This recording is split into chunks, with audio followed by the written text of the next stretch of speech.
खून लेके भगवान श्री हरि के पास पहुंचे। तो भगवान श्री हरि से बोले कि भगवान मैं रक्त लेके आया हूँ, आपका औषधि लेके आया हूँ। तो नारद जी निरंतर बैकुंठ जाते थे भगवान श्री हरि का दर्शन करने, और जब वो बैकुंठ जाते थे तो एक गांव से होके जाते थे। एक बार वो उसी गांव से होके बैकुंठ जा रहे थे, तो उस गांव की एक महिला ने नारद जी को रोका और कहा कि नारद जी आप तो निरंतर बैकुंठ जाते हैं भगवान श्री हरि का दर्शन करने, तो एक मेरा प्रश्न है, आप भगवान श्री हरि से पूछिएगा। तो नारद जी बोले बताइए क्या प्रश्न है।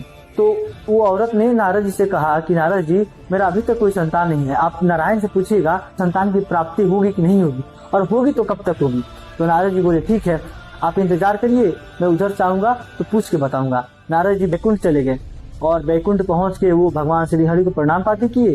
प्रणाम पाती करने के बाद उन्होंने भगवान श्री हरि से पूरी बात बताई कि मैं रास्ते में आ रहा था तो एक महिला ने मुझे रोका और कहा है कि श्री हरि से पूछिएगा कि मुझे संतान की प्राप्ति होगी या नहीं होगी, और होगी तो कब तक होगी। तो भगवान श्री हरि ने नारायण से बोला कि नारायण तुम जाके उस औरत से बोल देना कि इस जन्म में तुम्हारे भाग्य में संतान की प्राप्ति नहीं है। तो नारद जी ने कहा ठीक है।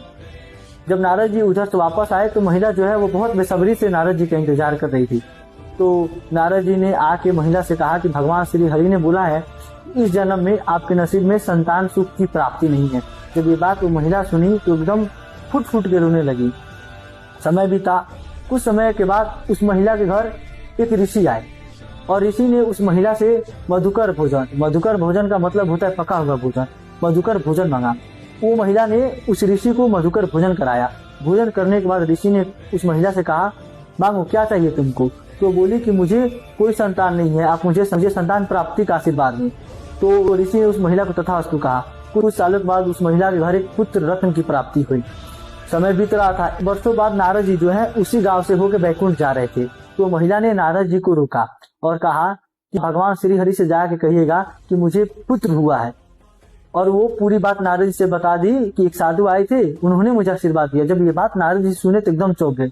वो दौड़े दौड़े बैकुंठ गए और बैकुंठ पहुंचे तो भगवान हरि को प्रणाम पाती किया और भगवान ने उनका हालचाल पूछा। तो कहे कि भगवान हालचाल छोड़िए, आपने तो बोला था कि उस महिला के नसीब में इस जन्म में संतान की प्राप्ति नहीं है, लेकिन एक साधु ने आशीर्वाद दिया तो उसे संतान की प्राप्ति हो गई। ये कैसे संभव है भगवान, आपकी बात झूठी कैसे हो गई।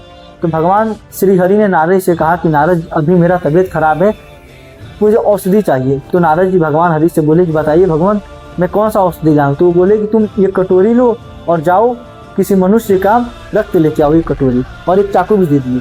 नारद जी पृथ्वी लोक पे आए और वो मनुष्य से रक्त मांगने लगे। जब मनुष्य ये बात सुने कि भगवान विष्णु बीमार है तो वो हंसते थे कि भगवान हो के खुद बीमार है। वो खुद मांगते मांगते जो है एक जंगल में पहुंचे। ये और एक ऋषि से मिले और उन्होंने पूरी बात बताई कि भगवान श्री हरि का तबीयत खराब है, वो एक कटोरी खून मांगे हैं। ये वही ऋषि थे जो उस महिला को आशीर्वाद दिए थे। नारद जी भी उनको पहचान गए। तो ऋषि ने कहा कि आपके पास चाकू है। तो नारद जी ने बोला है। तो क्या कि अपना हाथ काट के एक कटोरी खून उनको दे दिए और वो खून लेके भगवान श्री हरि के पास पहुंचे। तो भगवान श्री हरि से बोले कि भगवान मैं रक्त लेके आया हूँ, आपका औषधि लेके आया हूँ। तो भगवान नारायण ने कहा कि नारद यही तुम्हारा प्रश्नों का उत्तर है। तो भगवान नारद नहीं समझे। तो वो कहे कि नारद जो व्यक्ति मुझे एक कटोरी खून दे के इतना बड़ा ऋणी मुझे बना दिया, जो मेरा परम भक्त है, मेरा सच्चा भक्त है, तो मैं उसकी बातों को कैसे व्यर्थ जाने दे सकता हूँ। तुम भी तो उस बांझन महिला के लिए मेरे से प्रार्थना कर सकते थे, लेकिन तुमने नहीं किया। तुम भी तो मुझे एक कटोरी खून दे सकते थे, तुम्हारे अंदर भी तो खून है, लेकिन तुमने नहीं दिया। नारद जी लज्जा के मारे सर झुका लिए। तो कहने का मतलब ये है कि जो मनुष्य का भाग्य होता है वो प्रारब्ध से निर्मित नहीं होता है, कभी कभी सत्कर्म और आशीर्वाद से भी प्रभावित होता है।